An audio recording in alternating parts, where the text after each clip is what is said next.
Olá, boa tarde. Iniciamos o programa Eclésia neste dia em que olhamos a atualidade também com o jornalismo da Renascença. Está connosco Eunice Lourenço para olhar a evolução favorável da pandemia e o plano de desconfinamento. Já vamos conversar, antes ficamos ainda com a atualidade, onde chamamos a sua atenção para a Semana do Papa. Cari fratelli e sorelle, buongiorno.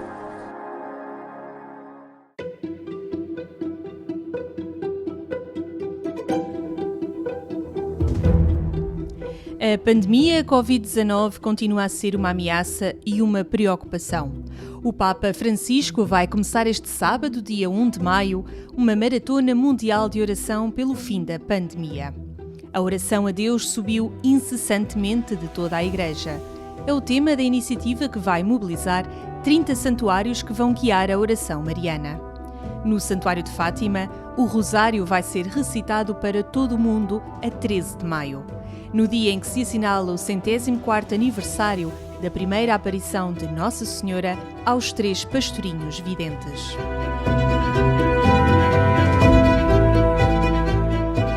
O Papa fez uma visita surpresa a 600 pessoas desfavorecidas que receberam a segunda dose da vacina contra a Covid-19 no Vaticano.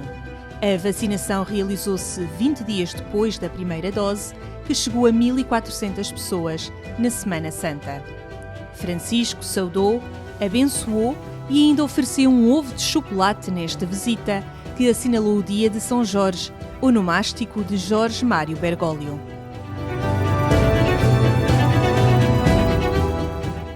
O Papa presidiu a ordenação de 9 sacerdotes no Domingo do Bom Pastor, Dia Mundial de Oração pelas Vocações, no Vaticano.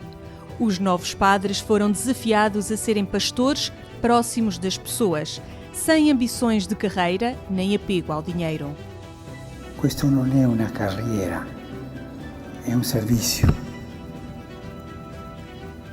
Un servizio come lo stesso che ha fatto Dio al suo popolo. Non chiudere il cuore ai problemi. E ne vedrete tanti, problemi della gente, quando la gente viene a dirvi i problemi e a vi accompagnare. Perdete tempo ascoltando e consolando. La compassione che ti porta al perdono, alla misericordia. Per favore, siate misericordiosi.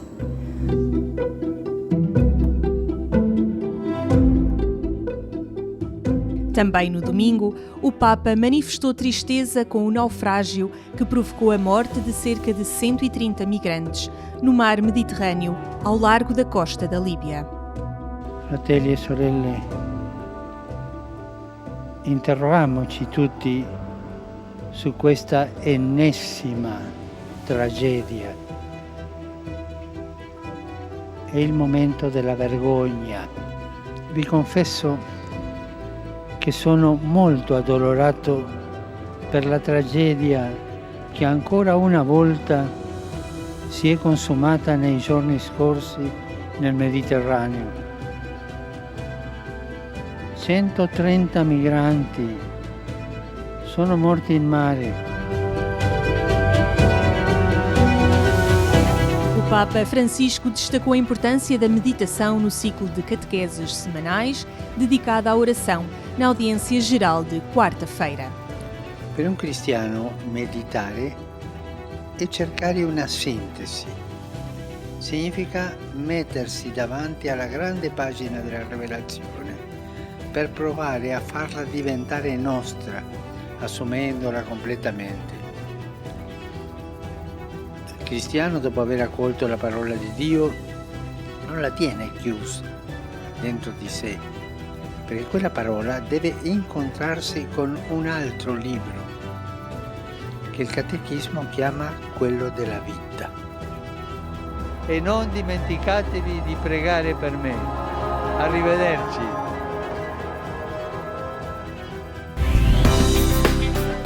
De praça a sacerdote, um percurso contado pela voz de um capelão.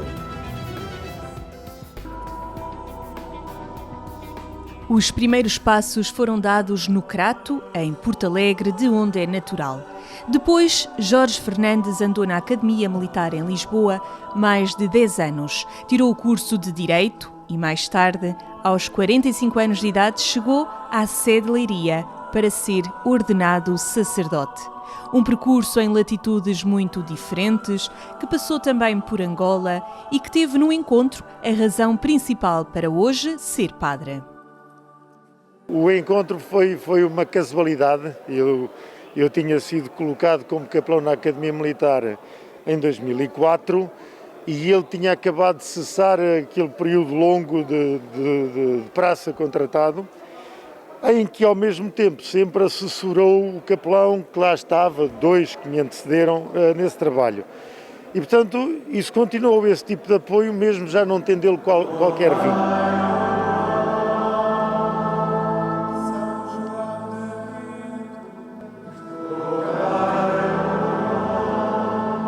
Continuou a colaboração no ambiente religioso e também as conversas que se seguiam entre um praça e o capelão. Foi neste contexto que ao fim de algum tempo, não sei se 2 anos, se 3, lhe pus assim a questão do ser sacerdote, mas aquilo não pegou mesmo nada. Mas eu voltei à questão uns anos depois, outra vez, talvez ao 6º ano, não recordo exatamente, e a coisa aí teve uma consequência diferente. Depois seguiu-se uma série de coisas importantes, foram pessoas que foram sacerdotes.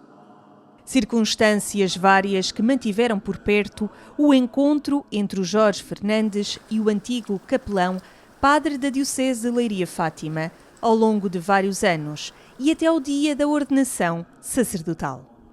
Fico contente por ele estar nesta Diocese, mas ficaria contente se fosse uma ordenação para a Diocese que fosse. É sempre para a Igreja.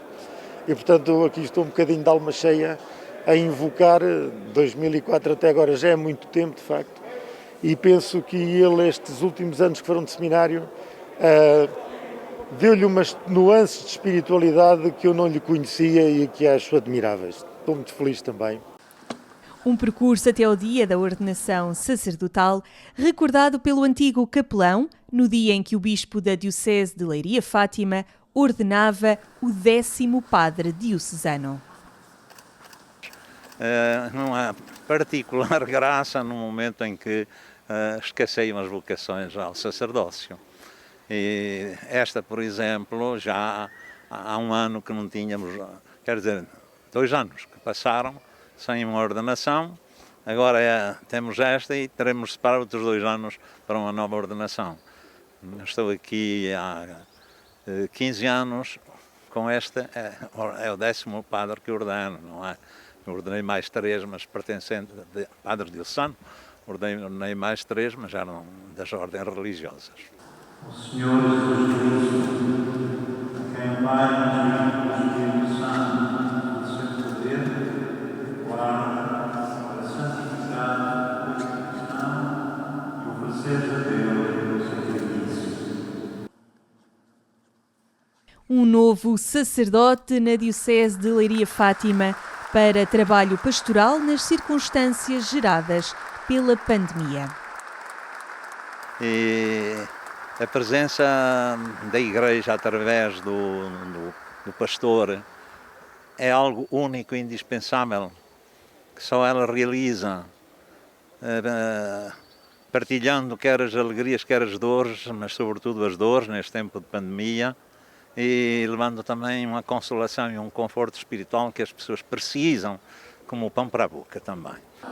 E pela vossa admirável providência. No caso do padre Jorge Fernandes, os anos na Academia Militar e a experiência de missão configuram um modo de ser e estar como padre. Leva consigo uma grande experiência humana, uma grande experiência social, uma experiência também que é típica de ter pertencido às Forças Armadas. E isso é uma mais-valia para o exercício do ministério, de um ministério de proximidade, um ministério de compaixão também, fazer sua a dor dos irmãos, e o Ministério de Ternura. A ternura é algo de essencial para que as pessoas sintam como família e que se sintam na casa de Deus como casa própria. Fiz esta experiência que me aqueceu o coração em Angola, com o Grupo Missionário de Joieto, onde eu senti este apelo ao serviço da Igreja e dos irmãos mais forte. No Exército, na Academia Militar, onde eu estive durante 10 anos, foi também uma bela experiência, onde sempre colaborei com os capelães da casa, e o último era aqui da Diocese, e por isso aqui vim parar a Leiria Fátima. E é na Diocese de Leiria Fátima que vai ser padre, sem esquecer origens e o tempo no ambiente militar. Militares não são pagãos, é gente que te crê e que acredita, e também foi com a ajuda do caminho que fui fazendo por lá, com gente civil, com quem trabalhava. Foi um ambiente acolhedor, mesmo com comandantes que tive. Nunca houve essa aversão à Igreja nem à religião. Portanto, era uma saudável convívio que sabia, sim. Voltamos no fim da história ao antigo capelão, o padre Luís Moroso, para a valorização de um facto: a circunstância do padre Jorge Fernandes ter iniciado o percurso para o sacerdócio na Academia Militar. Espero que a tropa saiba ler isto, porque no fundo é um dos seus. Ele teve naquele contexto do contrato, ele fez dos contratos mais longos, naquele tempo isso era possível, fê-los com dedicação que foi assinalada ao longo da sua carreira militar, e eu acho que um dia destes a instituição castrense, não só a parte diocese, mas também os militares em si, ao descobrirem isto, penso que se revê um bocadinho na riqueza que no fundo são estas pessoas que têm em comum as fileiras. E, portanto, a Igreja também está nas fileiras há muito tempo, e as fileiras são constituídas também por homens de fé.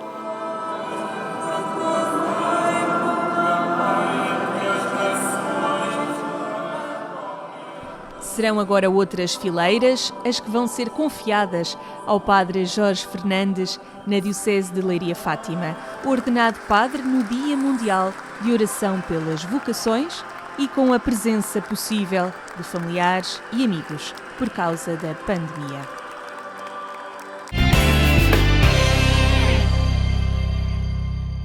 Já sabe que pode acompanhar todos estes temas no portal informativo da Igreja Católica, em agência.eclesia.pt. Agora, a grande vontade de regresso à normalidade, num desconfinamento que parece poder dar mais uns passos, pelo menos é o que dizem os números. Eunice Lourenço, o Presidente falou ao país, vamos ficar sem estado de emergência e Portugal vai dar uns passos mais palpáveis, digamos assim, no sentido deste desconfinamento.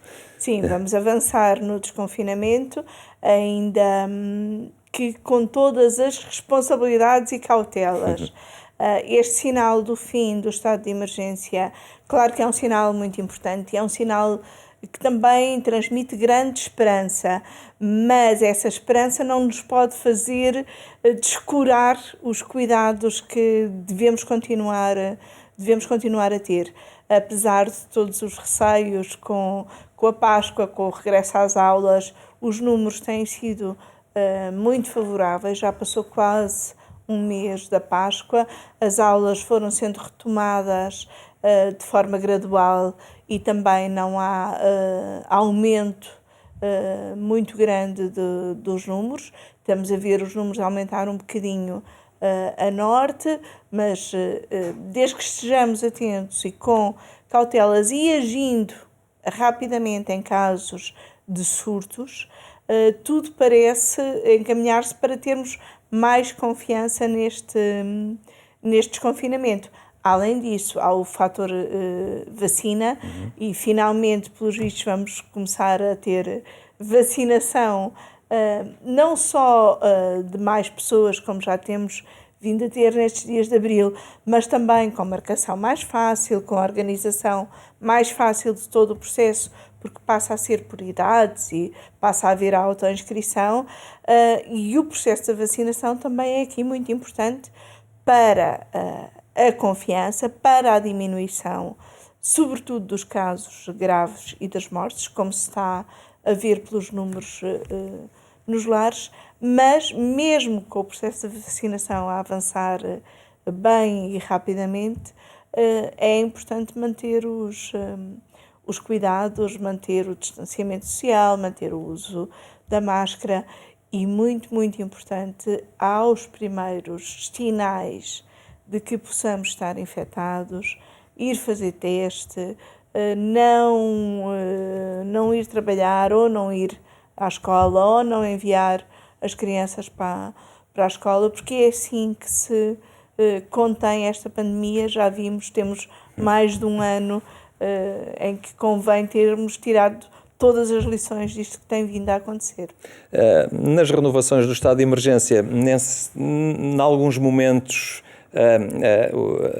a sintonia entre a Presidência da República e o Primeiro-Ministro nem sempre estava nos melhores níveis. Desta vez estavam já os dois bastante de acordo nesta... Sim, desta vez o Governo e o Presidente estavam muito de acordo em que fosse de facto o último estado de emergência, de forma a partir de 3 de maio podermos entrar na última fase de desconfinamento. O Presidente da Assembleia da República é que ainda achou que se calhar era melhor mais 2 semanas de estado de emergência, e disse isso na semana passada em entrevista à Renascença e ao público. E essas cautelas de Ferro Rodrigues prendem-se com uma questão que acabará por ser levantada ou por constitucionalistas ou por autarcas. É que nós deixamos de ter estado de emergência, mas não passamos a não ter nada. Ou seja, o Governo vai usar a lei da Proteção Civil para, conforme as situações, usar o estado de calamidade, o estado de contingência e o estado de alerta. Contudo, alguns juristas e, por exemplo, no anterior confinamento, o bastonário da Ordem dos Advogados foi muito ativo nessa polémica, consideram que a lei de bases da Proteção Civil não fornece todos os instrumentos jurídicos necessários ou todo o poder necessário para impor certos limites, por exemplo, limites de circulação entre concelhos. E foi, aliás, essa polémica que fez com que, no outono do ano passado, voltássemos a ter estado de emergência, para não haver dúvidas de que era possível impor limites e limites à circulação. Agora, em princípio, vamos passar para um sistema também como tivemos o ano passado, em que a generalidade do país está em desconfinamento, mas alguns concelhos, por terem números muito elevados, vão precisar de continuar a ter limites.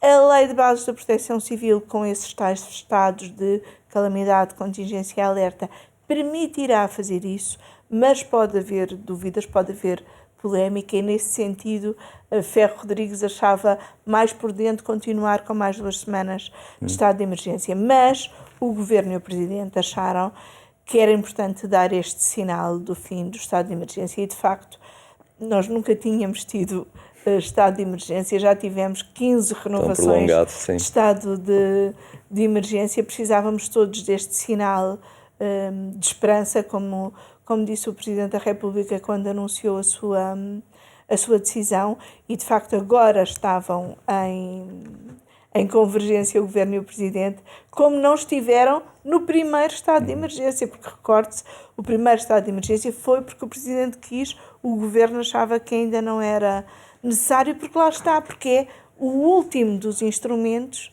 para impor limitações de direitos.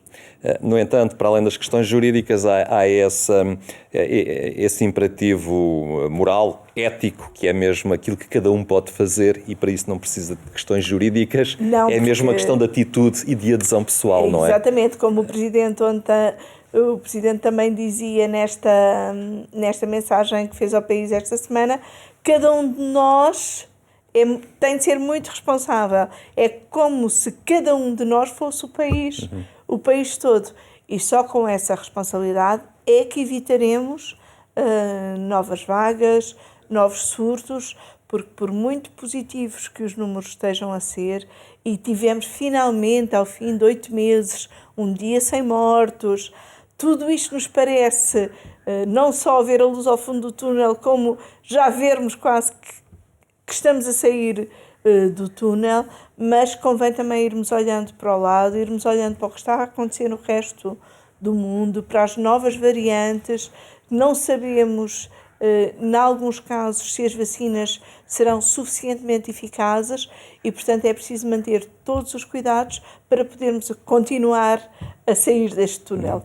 Apesar de tudo, assistimos ao longo desta crise, ainda não terminou, embora esteja mais aliviada, a um entendimento que foi produtivo e que resulta entre Primeiro-Ministro e Presidente da República. Houve aqui um clima de colaboração, digamos assim, que foi essencial também para a boa condução deste crise. E em que a oposição também participou, nomeadamente o PSD, e foi muito importante o PSD estar disponível para viabilizar todas as renovações do estado de emergência.